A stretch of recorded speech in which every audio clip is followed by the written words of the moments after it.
প্রিয় মা ও বোনেরা, পর্দা ছাড়বেন না।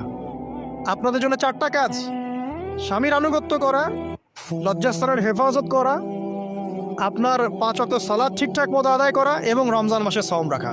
নবীজি বলেছেন সাল্লাল্লাহু আলাইহি ওয়াসাল্লাম, জান্নাতের যে কোনো দরজা দিয়ে ইচ্ছা আপনি প্রবেশ করতে পারবেন। আপনার জন্য সহজ। আর স্বামীর আনুগত্য বলতে আমি বুঝাইনি স্বামীর দাসত্ব করতে হবে, এটা বলি নাকি।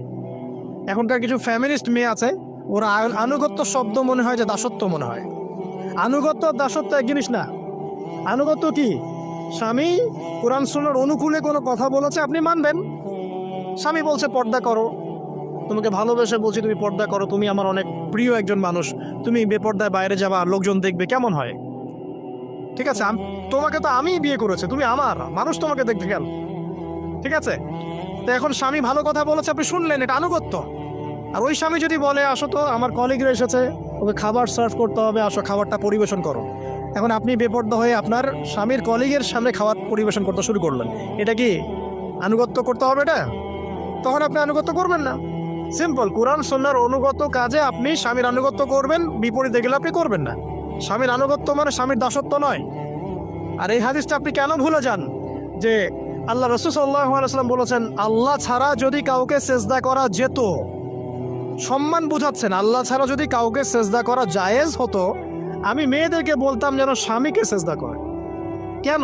কারণ আপনাকে রেসপন্সিবিলিটি, আপনার খাবার, আপনার ফুড, আপনার শেল্টার, আপনার মানে পুরো দায় দায়িত্ব নিজের হাড় ভাঙা পরিশ্রম দিয়ে, জীবনের ঝুঁকি নিয়ে স্বামী আপনার জন্য করে। সে আপনার সম্মান পাওয়ার যোগ্য তো? সে কি আপনার সম্মান পাওয়ার যোগ্য নয়? আপনি যদি সম্মানের হক আদায় না করতে পারেন তাহলে আপনি অকৃতজ্ঞ। আর অকৃতজ্ঞ মেয়ে কখনো জান্নাতে যাবে? একটা হাদিসে আছে, বেশিরভাগ মেয়ে জাহান্নামে যাওয়ার অন্যতম কারণ হচ্ছে তারা স্বামীর সাথে কুফুরি করে। কি করে? আরে সারা জীবন স্বামী ভালোবেসে যায়, ভরণ পোষণ দিয়ে যায়, সব চাহিদা পূরণ করে যায়, একদিন দেখবেন কথা কাটাকাটি হয়েছে, ওই দিন বলে বসবে যে তোমার কাছে আমি কিচ্ছু পাই না সারা জীবন। এই যে কুফুরি, এই কারণে তারা জাহান্নামে যেতে পারে বেশি। আল্লাহ হেফাজত করুন। না, আরেকটা কারণ হচ্ছে যে বেপর্দা। আপনাকে 4টা মূলনীতি ফলো করতে হবে। 1, এমন কোনো পোশাক পরবেন না যে পোশাকটা আটো সাটো, যেটা পরলে আপনার গায়ের কাঠামো বোঝা যায়। এটা বোরখা হলেও পরা যাবে না। আমি কি বুঝাতে পারছি? ডিজিটাল বোরখা দেখেন নাই? দেখছেন? মাশাআল্লাহ। আর কারা কারা দেখছেন? এদিকে চোখ বেশি যায় না? আচ্ছা, এমনি দেখা যায়, চোখ দিতে হয় না, এমনি দেখা যায়। ডিজিটাল বোরখা চলবে না, ডিজিটাল বোরখা চলবে না। আমার মত, এটা আমি মত দিচ্ছি, আমি আল্লাহর রাস্তায় সময় দিয়েছি অনেক দিন, এবং এখানে যে পর্দাটা শেখানো হয় এরকম পর্দা আমি অন্য কোথাও দেখিনি। এত চমৎকার পর্দা শেখানো হয়। কারা কারা সময় লাগিয়েছেন? 3 দিন 7 দিন সময় দিয়েছেন কারা কারা? বেশিরভাগই দেন নাই। সমস্যা নাই, দিতে হবে। আমি বাধ্যতামূলক বলিনি আপনাকে, বলেছে এখানে পর্দা শেখানো হয়, চমৎকার পর্দা শেখানো হয়, যে এখানে চোখটা পর্যন্ত তাদের ঢেকে রাখার তালিম দেওয়া হয়। যাই হোক, যেখানেই শেখেন অ্যাটলিস্ট পর্দাটা শিখলেই হলো। এমন পোশাক হবে না যেই পোশাকটা আটো সাটো, যেটা পরে আপনার গায়ে কাঠামো বোঝা যায়। 2 নম্বরে, এমন পোশাক পরা যাবে না যেই পোশাকটা পরলে বাহির থেকে ভিতরের অঙ্গ দেখা যায়। দেখেছেন? দেখেন নাই? দেখছেন হুজুর? আচ্ছা, আপনারা তো সব দেখেন দেখি। তারপরে 3 নাম্বার, এমন পোশাক পরা যাবে না যেটা অমুসলিমদের সাথে সাদৃশ্য আছে। কথা বুঝতে পারছেন?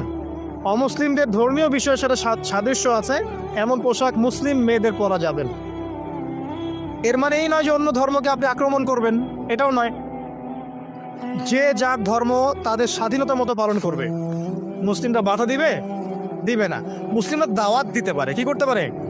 দাওয়াত দিতে পারে যে ভাই, যে লা ইলাহা ইল্লাল্লাহর কনসেপ্ট আপনাকে বুঝাচ্ছি, আল্লাহ ছাড়া কোনো মাবুদ নাই, মুহাম্মদ সাল্লাল্লাহু আলাইহি ওয়াসাল্লাম সর্বশেষ রাসূল, এই কোরআন পড়ুন, হাদিস পড়ুন, দেখুন এটাই হচ্ছে মানবতার মুক্তির সনদ।